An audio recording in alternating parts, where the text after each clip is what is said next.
Chanel.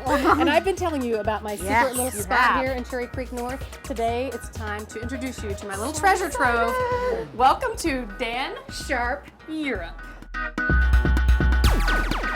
If you love Chanel, you need to know Dan Sharp.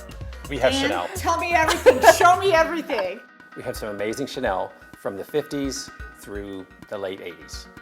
Vintage. Vintage, yes. Runway pieces, The good very stuff. spectacular, yes. I was with Revillon Paris for several years, and about 6 years ago, all the runways in Paris for the luxury outerwear, they had gigantic, beautiful Chanel jewelry on them, and I thought, you know, we should introduce this. We should really make something of this. And so most of these are runway pieces, and they're from models' estates in Paris. And I have a good friend, Chevalier, there that goes through all the estate sales, and then he sends it to me. Wow. He finds one-of-a-kind pieces. In the 20s and the 30s, pearls were more important than diamonds. How come? They were just more rare, and that was the fashion of the time. Wow. They were just large and the luscious, and the more pearls you had, the more prominent you were, the more valuable they were. See, I told you, he's like a historian. He is like a Fashion historian. So most every Chanel necklace is teamed with pearls, or it's started with pearls, and it's a lot of Baroque crosses or big, beautiful emeralds. I got my first set of Chanel pearls from Dan. These are from the 70s, right? Right. They're Baroque pearls. They're Baroque pearls, they're very large, you know. Chanel always wanted everything oversized and very large.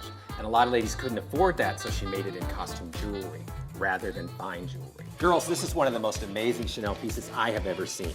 It's a Byzantine cross that she designed in the 50s. It was probably manufactured in the early 60s. It's got an Egyptian flair. It's got the Gourpois in the red.